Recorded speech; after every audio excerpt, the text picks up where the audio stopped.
അടുത്തതായി നമുക്ക് പഠിക്കാനുള്ളത് ശുദ്ധപദാർത്ഥങ്ങളെയും മിശ്രിതങ്ങളെയും കുറിച്ചാണ്. Pure substance and mixtures. നാം നിത്യജീവിതത്തിൽ കൈകാര്യം ചെയ്യുന്ന ഓരോ വസ്തുവും അതിസൂക്ഷ്മ കണികകളാൽ നിർമ്മിതമാണ്. കണികകളുടെ സ്വഭാവത്തിന്റെ അടിസ്ഥാനത്തിൽ നമുക്ക് പദാർത്ഥങ്ങളെ രണ്ടായിട്ട് തരംതിരിക്കാൻ കഴിയും. ഒന്ന് ശുദ്ധപദാർത്ഥം, രണ്ട് മിശ്രിതം. Each of the substance that we use are made up of tiny particles. Depending on their nature, substances can be classified into two: pure substance and mixtures. ജലത്തിന്റെയും ഉപ്പിന്റെയും സ്വർണത്തിന്റെയും കണികകൾക്ക് അതിൻ്റെതായ വ്യത്യസ്ത സ്വഭാവങ്ങളല്ലേ ഉള്ളത്. ഇങ്ങനെ ഒരേ സ്വഭാവമുള്ള കണികകളാൽ നിർമ്മിതമായ പദാർത്ഥങ്ങളെ നമുക്ക് ശുദ്ധ പദാർത്ഥം എന്ന് വിളിക്കാം. ഇനി ഉപ്പുവെള്ളത്തില് ഉപ്പിന്റെ സ്വഭാവമുള്ള കണികകളുമുണ്ട്, അതുപോലെ ജലത്തിന്റെ സ്വഭാവമുള്ള കണികകളും ഉണ്ട്. ഇങ്ങനെ വ്യത്യസ്ത സ്വഭാവമുള്ള കണികകളാൽ നിർമ്മിതമായ പദാർത്ഥങ്ങളെ മിശ്രിതം എന്ന് വിളിക്കുന്നു. അതായത് ശുദ്ധപദാർത്ഥം എന്ന് പറഞ്ഞാൽ നിങ്ങൾക്ക് എന്താ മനസ്സിലായത്? ഒരേ സ്വഭാവമുള്ള കണികകളാൽ നിർമ്മിതമായ പദാർത്ഥങ്ങളെ ശുദ്ധപദാർത്ഥം എന്ന് പറയാം. ഇനി എന്താണ് മിശ്രിതം? വ്യത്യസ്ത സ്വഭാവമുള്ള കണികകളാൽ നിർമ്മിതമായ പദാർത്ഥങ്ങളെ നമുക്ക് മിശ്രിതം എന്ന് പറയാം. ഇനി നമുക്ക് കുറച്ച് ഉദാഹരണങ്ങളിലേക്ക് പോകാം. ശുദ്ധപദാർത്ഥം, അതിന്റെ ഉദാഹരണം കൊടുത്തിരിക്കുന്ന നോക്കിയേ. സ്വർണം ശുദ്ധപദാർത്ഥമാണ്. അതുപോലെ ജലം, ജലത്തിനകത്ത് ജലത്തിന്റെ കണികകൾ മാത്രമേ കാണത്തുള്ളൂ. ഐസ്, അതുപോലെ നീരാവി, ഇതൊക്കെ ശുദ്ധപദാർത്ഥമാണ്. അതുപോലെ പഞ്ചസാര, ഉപ്പ്, CO2 means carbon dye oxide. നമ്മൾ പുറത്തോട്ട് വിടുന്ന വാതകമാണ് കാർബൺ ഡൈ ഓക്സൈഡ്. അതുപോലെ തുരിശ്, അതുപോലെ ഓക്സിജൻ, അതുപോലെ അലൂമിനിയം, അപ്പക്കാരം, ഇതൊക്കെ ശുദ്ധപദാർത്ഥത്തിന് എക്സാമ്പിളുകളാണ്. ഇനി മിശ്രിതത്തിലാണെങ്കിലോ സോഡാ വെള്ളം, അതുപോലെ പഞ്ചസാര ലായനി. ഈ പഞ്ചസാര ലായനിക്കകത്ത് എന്തിന്റെയൊക്കെ മിശ്രിതമുണ്ട്? പഞ്ചസാരയുടെ അംശമുണ്ട്, അതുപോലെ ജലത്തിന്റെ അംശമുണ്ട്. അതുപോലെ ഉപ്പ് ലായനി, അതിനകത്തോ ഉപ്പിന്റെയും അതുപോലെ ജലത്തിന്റെയും മിശ്രിതമാണ് ഉപ്പ് ലായനി. അതുപോലെ മണ്ണ്, ചെളിവെള്ളം, അതുപോലെ ചായക്കകത്ത് എന്തൊക്കെയാണ് അമ്മ ചേർക്കാറുള്ളത്? ജലമുണ്ട്, തേയിലയുണ്ട്, പഞ്ചസാരയുണ്ട്, പാല്, ഇതൊക്കെ ചേർന്നതാണ്. അപ്പൊ ചായയും ഒരു മിശ്രിതമാണ്. ഇനി നമുക്ക് ഇതിനെ ഇംഗ്ലീഷിലോട്ട് പോകാം. അതായത് pure substance and mixtures. Pure substance എന്താണെന്ന് ചോദിച്ചാൽ materials made of particles of identical nature are called pure substance. Example gold, water, ice, water vapour, sugar, common salt, carbon dioxide. അടുത്തതായിട്ട് മിക്സ്ചർ ആണ്. മിക്സ്ചർ എന്ന് പറഞ്ഞാൽ the substances made of particles of different nature are called mixture. Example soda water, soil, sugar solution, salt solution. ഇനി നമുക്ക് അടുത്തതായിട്ട് പഠിക്കാനുള്ളത് മിശ്രിതത്തിലടങ്ങിയ ഘടകപദാർത്ഥങ്ങളുടെ സ്വഭാവം അനുസരിച്ച് ഘടകങ്ങളെ വേർതിരിക്കുന്ന മാർഗം തിരഞ്ഞെടുക്കാൻ കഴിയും. അപ്പൊ അതാണ് പഠിക്കാൻ പോകുന്നത്. Separation of components depends on the properties of components of A mixture. അടുത്തതായിട്ട് ഒരു പട്ടിക പൂരിപ്പിക്കാനാണ്.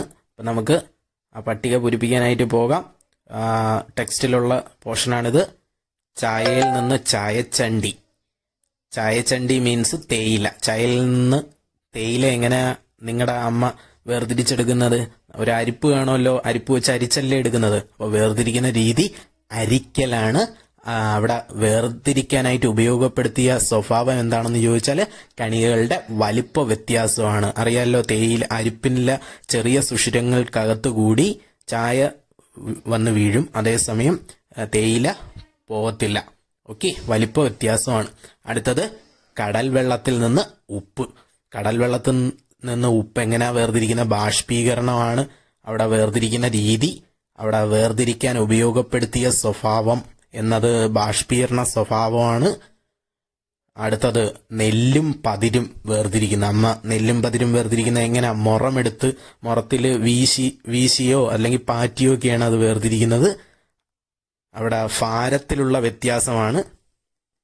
അടുത്തതായിട്ട് അലൂമിനിയം പൊടിയും ഇരുമ്പ് പൊടിയും കലർന്ന മിശ്രിതത്തിൽ നിന്ന് നമ്മൾ ഇരുമ്പ് വേർതിരിക്കുന്നതാണ്. അതിന് വേർതിരിക്കാൻ ഉള്ള രീതി എന്ന് പറയുന്നത് കാന്തം ഉപയോഗിച്ചാണ് നമ്മൾ വേർതിരിക്കുന്നത്. അതായത് ഇരുമ്പിനെ കാന്തം ആകർഷിക്കും, അതേസമയം അലൂമിനിയത്തിന് കാന്തം ആകർഷിക്കത്തില്ല. അതാണ് അവിടുത്തെ ആ ഒരു രീതി നമ്മൾ പ്രയോജനപ്പെടുത്തുന്നത്. ഇനി വേർതിരിക്കാൻ ഉപയോഗപ്പെടുത്തിയ സ്വഭാവം എന്ന് പറയുന്നത് കാന്തിക സ്വഭാവമാണ്. ഇനി ഇതിന്റെ ഇംഗ്ലീഷിലോട്ട് പോകാം. Separation of tea dregs from tea, അത് ഫിൽട്രേഷൻ ആണ്. മെത്തേഡ് ഓഫ് സെപ്പറേഷൻ ഫിൽട്രേഷൻ ആണ്. അവിടുത്തെ property difference in the size of particle. അടുത്ത common salt from sea water, distillation or evaporation ആണ്. Difference in the boiling point അല്ലെങ്കിൽ evaporation property of water ആണ്. അടുത്ത chaff from പഡി, അത് winnowing ആണ്, വീശൽ പാറ്റലാണ്. അടുത്ത difference in the weight of components ആണ് അവിടുത്തെ പ്രോപ്പർട്ടി എന്ന് പറയുന്നത്. അടുത്തത് iron powder from A mixture of iron powder and aluminium powder. അവിടെ മാഗ്നറ്റിക് സെപ്പറേഷൻ ആണ്, അവിടെ മാഗ്നറ്റിക് പ്രോപ്പർട്ടിയാണ് യൂസ് ചെയ്യുന്നത്. അടുത്തതായിട്ട് നമ്മൾ പഠിക്കാൻ പോകുന്നത് സ്വേദനത്തെ കുറിച്ചാണ്. ഡിസ്റ്റിലേഷൻ അഥവാ സ്വേദനം, അതിനെക്കുറിച്ചാണ്. ചുവടെയുള്ള ചിത്രം നിങ്ങൾ നിരീക്ഷിക്കുക. അപ്പം ഈ ചിത്രത്തില് ഒരു ചുവടുരുണ്ട ഫ്ലാസ്കില് ഉപ്പ് ലായനിയാണ് എടുത്തിരിക്കുന്നത്. ലായനിയെ നമ്മൾ ചൂടാക്കുകയാണ്. അപ്പൊ ചൂടാക്കുമ്പോൾ അതിലെ ഏത് ഘടകമാണ് ബാഷ്പീകരിക്കുക, ഇവോപ്പറേറ്റ് ചെയ്ത് പോവുക? ഏത് ഘടകമായിരിക്കും? ജലമായിരിക്കും പെട്ടെന്ന് ബാഷ്പീകരിക്കുക. ഓക്കെ. അടുത്തത് ഫ്ലാസ്കിൽ അവശേഷിക്കുന്ന പദാർത്ഥം എന്തായിരിക്കും? ഇതിനുള്ള കാരണം എന്തായിരിക്കും? നിങ്ങളൊന്ന് പറഞ്ഞേ, ഒന്ന് ആലോചിച്ച് നോക്കിയേ. അതായത് ഫ്ലാസ്കിൽ അവശേഷിക്കുന്ന പദാർത്ഥം ഉപ്പാണ്. അതായത് ജലം മുഴുവനും ബാഷ്പമായി പോകുന്നു, അതുകൊണ്ട് ഉപ്പ് മാത്രം അവശേഷിക്കുന്നു. ഇനി കണ്ടൻസറിലൂടെ കടന്നു പോകുമ്പോൾ ജലബാഷ്പത്തിന് എന്താണ് സംഭവിക്കുന്നത്? അതായത് കണ്ടൻസറിൽ വെച്ച് ഈ ബാഷ്പം സാന്ദ്രീകരിച്ച് ജലത്തുള്ളിയായിട്ട് മാറും. അടുത്തതായിട്ട് നമുക്ക് ഈ സ്വേദനത്തിന്റെ നിർവചനമാണ് വന്നിരിക്കുന്നത്. നിർവചനം എന്താണെന്ന് ചോദിച്ചാൽ, മിശ്രിതത്തിലെ ഒരു ഘടകം ബാഷ്പീകരണശീലമുള്ളതും മറ്റുള്ളവ സാധാരണ രീതിയിൽ ബാഷ്പീകരിക്കാത്തതും ആയാൽ നമുക്ക് സ്വേദനം എന്ന പ്രക്രിയയിലൂടെ അവയെ വേർതിരിക്കാൻ സാധിക്കും. നേരത്തെ ഞാനൊരു എക്സാമ്പിൾ പറഞ്ഞിട്ടാണ് ഇതിലേക്ക് വന്നത്. അതായത് ഉപ്പുവെള്ളത്തിൽ നിന്ന് ഉപ്പും ജലവും വേർതിരിക്കുന്നത്. കാര്യം ഉപ്പിന് ബാഷ്പീകരണശീലമില്ല, അതേസമയം ജലത്തിന് ബാഷ്പീകരണശീലമുണ്ട്. അങ്ങനെയെങ്കിൽ ഉപ്പുവെള്ളത്തിൽ നിന്ന് ഉപ്പും ജലവും രണ്ടും വേർതിരിക്കാൻ നമുക്ക് സ്വേദനം എന്ന മാർഗം ഉപയോഗിക്കാം. മറ്റൊരു നിർവചനം കൂടിയുണ്ട്. തമ്മിൽ കലരുന്ന ദ്രാവകങ്ങൾ അടങ്ങിയ മിശ്രിതത്തിലെ ഘടകങ്ങൾക്ക് തിളനിലയിൽ വലിയ വ്യത്യാസമുണ്ടെങ്കിൽ അവ വേർതിരിക്കാനും സ്വേദനം എന്ന പ്രക്രിയ ഉപയോഗിക്കാവുന്നതാണ്. ഇനി ഇതിന്റെ ഉദാഹരണത്തിലേക്ക് പോകാം. അതായത് ജലത്തിന്റെ തിളനില എന്ന് പറയുന്നത്, ജലം തിളയ്ക്കുന്നത് 100 ഡിഗ്രി സെൽഷ്യസിലാണ്. അതുപോലെ അസറ്റോണിന്റെ തിളനില എന്ന് പറയുന്നത് 56 ഡിഗ്രി സെൽഷ്യസ് ആണ്. ഇത് രണ്ടും കലർന്ന മിശ്രിതം വേർതിരിക്കാൻ നമുക്ക് സ്വേദനം ഉപയോഗിക്കാവുന്നതാണ്. അതുപോലെ മറ്റൊരു എക്സാമ്പിള്, സാധാരണ ലഭ്യമായ ജലത്തിൽ പല ലവണങ്ങളും ചേർന്നിരിക്കും.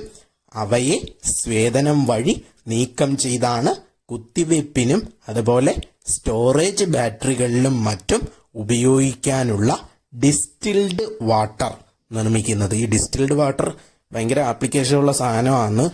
അതാണ് നമ്മൾ ഈ ആശുപത്രിയിലൊക്കെ ഇതാണ് ഉപയോഗിക്കുന്നത്. ഈ ഡിസ്റ്റിൽഡ് വാട്ടർ ആണ് ഉപയോഗിക്കുന്നത്. അതുപോലെ ബാറ്ററി അതിനകത്തൊക്കെ നമ്മൾ ഉപയോഗിക്കുന്നതും ഡിസ്റ്റിൽഡ് വാട്ടർ ആണ്. ഓക്കെ, ഇനി ഇതിന്റെ ഇംഗ്ലീഷിലോട്ട് പോകാം. When one component of the mixture is volatile and the others do not vaporise under the same condition they can be separated by distillation. അതുപോലെ മറ്റൊരു ഇതും കൂടെ ഉണ്ട്. if the components of a mixture possess a large difference in their boiling point. Boiling point എന്ന് പറഞ്ഞാൽ തിളനില, തിളയ്ക്കുന്ന താപനില.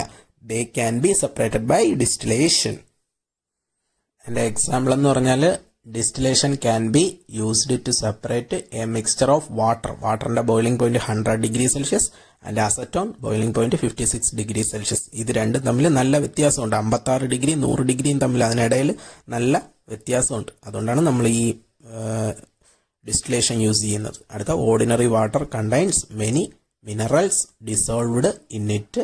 The distilled water used for injection and in storage battery is produced by separating these minerals through distillation. അടുത്തതായിട്ട് ആംശിക സ്വേദനം അഥവാ fractional distillation ആണ്. ഇത് വളരെ important ആണ്. ചിത്രം നോക്കുക. അതായത് മിശ്രിതത്തിൽ അടങ്ങിയിരിക്കുന്ന ഘടകങ്ങളുടെ തിളനിലകൾ തമ്മിൽ ചെറിയ വ്യത്യാസമേ ഉള്ളൂ എങ്കിൽ അവയെ വേർതിരിക്കാൻ നമുക്ക് ആംശിക സ്വേദനം എന്ന മാർഗം ഉപയോഗിക്കാൻ കഴിയും. അതായത് നേരത്തെ നമ്മൾ സ്വേദനം പറഞ്ഞു, ഡിസ്റ്റിലേഷൻ സ്വേദനം പറഞ്ഞു. അവിടെ തിളനിലകൾ തമ്മിൽ വലിയ വ്യത്യാസം വേണം. അതേസമയം ഇവിടെ ചെറിയ വ്യത്യാസം മതി. In English, if the boiling points of components have very small difference, fractional distillation is to be used. അടുത്തതായിട്ട് നമുക്ക് ഇതിന്റെ ഒരു എക്സാമ്പിളിലേക്ക് കടക്കാം. എഥനോളിന്റെ തിളനില 78 ഡിഗ്രി സെൽഷ്യസ് ആണ്. അതുപോലെ മെഥനോളിന്റെ തിളനില 65 ഡിഗ്രി സെൽഷ്യസ് ആണ്. ഇത് കാണുമ്പോഴേ അറിയാം തിളനിലകൾ തമ്മിൽ ചെറിയ വ്യത്യാസമേ ഉള്ളൂ. 78 ഡിഗ്രി അതുപോലെ 65 ഡിഗ്രി. അതുപോലെ വേറൊരു കാര്യം കൂടി പറയാം. എഥനോൾ എന്ന് പറയുന്നത് നമ്മൾ കുടിക്കുന്ന ചാരായമാണ്. മെഥനോൾ എന്ന് പറയുന്ന വിഷമാണ്. ഇവ പരസ്പരം കലരുന്ന ദ്രാവകങ്ങളാണ്. ഇവയുടെ തിളനിലകൾ തമ്മിൽ ചെറിയ വ്യത്യാസമേ ഉള്ളൂ. ഇവയടങ്ങിയ മിശ്രിതത്തിലെ ഘടകങ്ങൾ വേർതിരിക്കുന്നതിന് നമുക്ക് ആംശിക സ്വേദനം എന്ന പ്രക്രിയയിലൂടെ വേർതിരിക്കാൻ കഴിയും. Okay, ethanol and methanol are two miscible liquids. There is only small difference in their boiling points. These two liquids are separated from their mixture by fractional distillation. അടുത്തതായിട്ട് നമുക്ക് ഇതിന്റെ കൂടുതൽ വിശദാംശങ്ങളിലേക്ക് പോകാം. ഇനി ഈ ചിത്രം നമ്മൾ നേരത്തെ കാണിച്ചതാണ്. ഈ ചിത്രം ഒന്നുകൂടി നിരീക്ഷിക്കുക. ഫ്രാക്ഷനേറ്റിംഗ് കോളം അതെല്ലാം ഒന്ന് നോക്കിക്കൊള്ളുക. കണ്ടൻസർ എല്ലാം നോക്കുക. മിശ്രിതത്തിന്റെ ബാഷ്പം ഫ്രാക്ഷനേറ്റിംഗ് കോളത്തിലൂടെ കടന്നു പോകുമ്പോൾ ആവർത്തിച്ചുള്ള സാന്ദ്രീകരണവും അതുപോലെ ബാഷ്പീകരണവും നടക്കും. ഇതേ തുടർന്ന് തിളനില കുറഞ്ഞത് നോക്കിയാൽ മതി. തിളനില കുറഞ്ഞത് ആരാ? ആദ്യം തിളനില കുറഞ്ഞത് ആരാ? നോക്കി, മെഥനോളല്ലേ. തിളനില കുറഞ്ഞത് മെഥനോളാണ്. അപ്പൊ ഇതേ തുടർന്ന് തിളനില കുറഞ്ഞ മെഥനോള് ഫ്രാക്ഷനേറ്റിംഗ് കോളത്തിനകത്ത് നിന്ന് ആദ്യം ബാഷ്പരൂപത്തിൽ കണ്ടൻസറിലേക്ക് പ്രവേശിക്കുകയും അവിടെ വെച്ച് തണുത്ത് ദ്രാവകമായി ചുവടുരുണ്ട ഫ്ലാസ്കിൽ ശേഖരിക്കപ്പെടുകയും ചെയ്യുന്നു. തിളനില അല്പം കൂടിയ എഥനോള് പിന്നീട് ഇതുപോലെ മറ്റൊരു ഫ്ലാസ്കിൽ നമുക്ക് ശേഖരിക്കാവുന്നതാണ്. Okay, when vapours of the mixture pass through the fractionating column, repeated liquefaction and vaporization take place. Subsequently, the vapors of low boiling methanol enter the condenser from the fractionating column, condense to liquid and get collected in the round bottomed flask first. Similarly, ethanol with higher boiling point can be collected later in another round bottomed flasks. അടുത്തതായിട്ട് ആംശിക സ്വേദനത്തിന്റെ കുറച്ച് ഉപയോഗങ്ങളാണ് നോക്കാൻ പോകുന്നത്. ഭൂമിക്കടിയിൽ വളരെ ആഴങ്ങളിൽ നിന്ന് കുഴിച്ചെടുക്കുന്ന crude oil തിളനിലകളിൽ അധികം വ്യത്യാസമില്ലാത്ത hydro കാർബണുകളുടെ മിശ്രിതമാണ്. ഇതിൽ നിന്ന് ആംശിക സ്വേദനം വഴിയാണ്, ഫ്രാക്ഷണൽ ഡിസ്റ്റിലേഷൻ വഴിയാണ് നമ്മൾ പെട്രോള്, ഡീസല്, മണ്ണെണ്ണ, അതുപോലെ നാഫ്ത തുടങ്ങിയ പെട്രോളിയം ഉൽപ്പന്നങ്ങൾ വേർതിരിച്ചെടുക്കുന്നത്. ഓക്കെ, അപ്പൊ പെട്രോളിയം പ്രോഡക്ട്സ് ഒക്കെ നമ്മൾ വേർതിരിച്ചെടുക്കുന്നത് ഈ ഫ്രാക്ഷണൽ ഡിസ്റ്റിലേഷൻ വഴിയാണ്. അടുത്തതായിട്ട് ഈഥൈൽ ആൽക്കഹോളും അതുപോലെ ജലവും കലർന്ന മിശ്രിതത്തിൽ നിന്ന് ഈഥൈൽ ആൽക്കഹോളും വേർതിരിക്കുന്നത് ആംശിക സ്വേദനം വഴിയാണ്. കാരണം ഈഥൈൽ ആൽക്കഹോളിന്റെ തിളനില ജലത്തിനേക്കാൾ കുറവാണ്. ആയതിനാൽ ഇതാദ്യം ബാഷ്പീകരണത്തിന് വിധേയമാകുന്നുണ്ട്. അടുത്ത എക്സാമ്പിള്, വായുവിലെ ഘടകങ്ങളായ നൈട്രജൻ, അതുപോലെ ഓക്സിജൻ, അതുപോലെ ആർഗൺ എന്നിവയെ ദ്രവീകരിച്ച വായുവിൽ നിന്നും ഫ്രാക്ഷണൽ ഡിസ്റ്റിലേഷൻ അഥവാ ആംശിക സ്വേദനം നടത്തി ആണ് വേർതിരിക്കുന്നത്. ഈ ഹോസ്പിറ്റലിലൊക്കെ നിങ്ങൾ കണ്ടിട്ടില്ലേ ഓക്സിജൻ സിലിണ്ടർ ഒക്കെ വെച്ചേക്കുന്നത്, അതൊക്കെ ഇങ്ങനെ എടുക്കുന്ന ഇതാണ്. അടുത്തതായിട്ട് നമ്മൾ പഠിക്കാൻ പോകുന്നത് സെപ്പറേറ്റിംഗ് ഫണൽ ഉപയോഗിച്ചുള്ള വേർതിരിക്കലാണ്. അതിന് ആദ്യം ഒരു പരീക്ഷണമുണ്ട്. ഒരു കുപ്പിയില് കാൽഭാഗത്തോളം മണ്ണെണ്ണ എടുക്കുക. കുപ്പിയിലേക്ക് അത്ര തന്നെ ജലമൊഴിച്ച് അടച്ചതിന് ശേഷം നന്നായി കുലുക്കുക. അതായത് fill 1/4 of a bottle with kerosene or equal amount of water into it. Close the bottle and shake well. Keep it aside for a few minutes and observe. അപ്പൊ എന്തായിരിക്കും നിങ്ങളുടെ നിരീക്ഷണം? നിങ്ങൾ തന്നെ പറഞ്ഞേ, ആലോചിച്ച് നോക്കി. അതായത് മണ്ണെണ്ണയും ജലവും കുപ്പിക്കുള്ളിൽ വേർതിരിഞ്ഞ് നിൽക്കുന്നതായി നിങ്ങൾക്ക് കാണാൻ കഴിയും. അതായത് മണ്ണെണ്ണ കുപ്പിയുടെ മുകൾ ഭാഗത്തും ജലം താഴ്ഭാഗത്തുമായിട്ടാണ് കാണപ്പെടുന്നത്. എന്താ ഇതിന് കാരണം? നിങ്ങളൊന്ന് ചിന്തിച്ചു നോക്കി. അതായത് മണ്ണെണ്ണയ്ക്ക് ജലത്തിനേക്കാൾ സാന്ദ്രത കുറവായതിനാൽ മണ്ണെണ്ണ മുകൾ ഭാഗത്തും അതുപോലെ സാന്ദ്രത കൂടിയ ജലം താഴ്ഭാഗത്തും കാണപ്പെടുന്നു. അതായത് കെറോസിന് വാട്ടറിനേക്കാൾ ഡെൻസിറ്റി കുറവാണ്. ഓക്കെ, ഇത്തരത്തിൽ പരസ്പരം കലരാത്ത ദ്രാവകങ്ങളെ അവയുടെ മിശ്രിതത്തിൽ നിന്ന് വേർതിരിക്കാനുള്ള ഒരു ഉപകരണമാണ് separating funnel. Separating funnel is an apparatus used for separating immiscible liquids from their mixture. ഈ ചിത്രം ഒന്ന് നോക്കിക്കോളൂ. നമ്മൾ സെപ്പറേറ്റിംഗ് ഫണൽ ഉപയോഗിച്ച് ദ്രാവക മിശ്രിതത്തെ വേർതിരിക്കുന്ന രീതിയാണ് ആ ചിത്രത്തിലുള്ളത്. അടുത്തതായിട്ട് ഉത്പാദനമാണ് അഥവാ സബ്ലിമേഷൻ. കഴിഞ്ഞ ക്ലാസ്സിൽ നമ്മൾ പറഞ്ഞതാണ് ഇതിനെക്കുറിച്ച്. ചില ഖരപദാർത്ഥങ്ങൾ ചൂടാക്കുമ്പോൾ ദ്രാവകമാകാതെ നേരിട്ട് വാതകമായി മാറുന്ന പ്രക്രിയയെയാണ് നമ്മൾ ഉത്പാദനം അഥവാ സബ്ലിമേഷൻ എന്നൊക്കെ പറയുന്നത്. സോളിഡ് ലിക്വിഡ് ആവാതെ ഡയറക്റ്റ് ഗ്യാസ് ആവും. ഇതിന്റെ ഉദാഹരണങ്ങളും നമ്മൾ പറഞ്ഞിരുന്നു. എന്തൊക്കെയാണ് ഓർമ്മയുണ്ടോ? അയഡിൻ, അതുപോലെ അമോണിയം ക്ലോറൈഡ്, അതുപോലെ കർപ്പൂരം കത്തിക്കുന്നത്, അതുപോലെ പാറ്റ ഗുളിക, ഇതൊക്കെയാണ് അതിന്റെ ഉദാഹരണങ്ങളായിട്ട് നമ്മൾ പറഞ്ഞിരുന്നത്. ഇനി നമുക്കൊരു പരീക്ഷണമാണ്, സബ്ലിമേഷന്റെ ഒരു പരീക്ഷണമാണ് നമുക്ക് ഇനി നോക്കാനുള്ളത്. ചിത്രം നന്നായി നിരീക്ഷിക്കുക. അപ്പൊ ചിത്രത്തിൽ കൊടുത്തേക്കുന്നത് ഞാൻ പറഞ്ഞുതരാം. അമോണിയം ക്ലോറൈഡും അതുപോലെ മണലും ചേർന്ന മിശ്രിതത്തിലെ ഘടകങ്ങളെ വേർതിരിക്കുന്ന ക്രമീകരണത്തിന്റെ ഒരു ചിത്രീകരണമാണ് നൽകിയിരിക്കുന്നത്. ഈ ചിത്രം നിരീക്ഷിച്ച് പ്രവർത്തനക്രമം എഴുതാനാണ് അവര് ചോദിക്കുന്നത്. ശുദ്ധമായ അമോണിയം ക്ലോറൈഡ് എങ്ങനെയാണ് ലഭിക്കുന്നത്? അതായത് അമോണിയം ക്ലോറൈഡും മണലും ചേർന്ന മിശ്രിതം ചൂടാക്കുമ്പോൾ അമോണിയം ക്ലോറൈഡ് ഉത്പാദനം മൂലം ബാഷ്പമാകുന്നു. ഈ ബാഷ്പം ഘനീഭവിച്ച് ഫണലിനുള്ളിൽ ക്രിസ്റ്റലുകളായി രൂപപ്പെടും. ഇങ്ങനെ ശുദ്ധമായ അമോണിയം ക്ലോറൈഡ് നമുക്ക് വേർതിരിച്ചെടുക്കാവുന്നതാണ്. അപ്പോൾ ഇന്നത്തെ ക്ലാസ് കഴിഞ്ഞിരിക്കുകയാണ്. എല്ലാവർക്കും ഇഷ്ടപ്പെട്ടു, മനസ്സിലായി എന്ന് വിചാരിക്കുന്നു. Thanks for watching.